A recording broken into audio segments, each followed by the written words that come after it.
Psalm 105, verses 1 and 2, sing to him, sing psalms to him, give thanks. Verse 1 encourages us to give thanks to the Lord.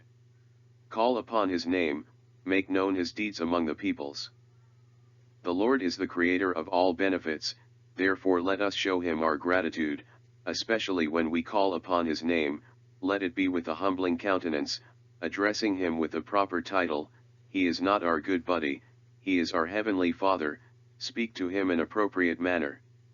We shall openly proclaim his majesty and fill the world's consciousness with his renown, so much so that even the heathen of the earth hear about our God in hopes that they will forsake their foolish idols and learn to whom true worship is due. The psalmist's focus is obviously influencing Israel to meditate on God's gracious dealings with their forefathers. He openly proclaims upon himself and all others who will listen, for it is their duty as well as ours, to magnify God because of his past mercies. Therefore, give thanks to the Lord in appreciation for his dealings with his people, as will be clearly stated in the ensuing verses of the psalm. The word people here is probably a direct reference to the Hebrew people, although it is certainly apropos for all of God's children, to give thanks.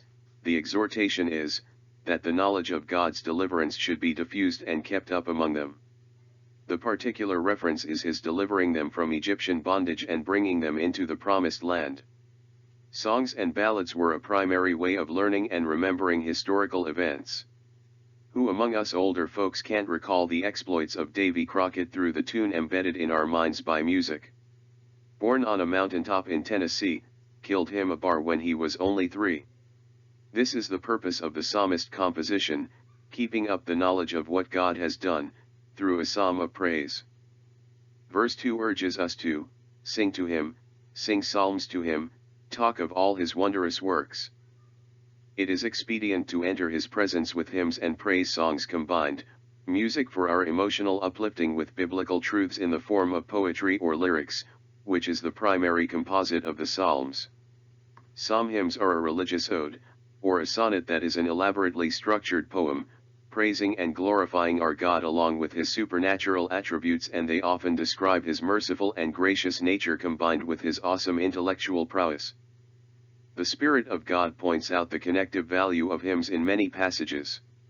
For instance, we find Paul and Silas in prison, in Acts 16:25, when about midnight Paul and Silas were praying and singing hymns to God, and the prisoners were listening to them. What was actually taking place is defined in Ephesians 5:19. They were speaking to one another in psalms, hymns, and spiritual songs, singing and making music from their heart to the Lord.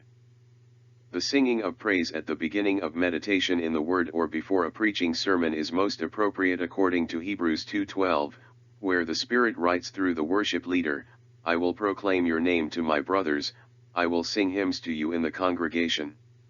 And his purpose in that is stated in Colossians 3:16, "Let the message about the Messiah dwell richly among you, teaching and admonishing one another in all wisdom, and singing psalms, hymns, and spiritual songs, with gratitude in your hearts to God."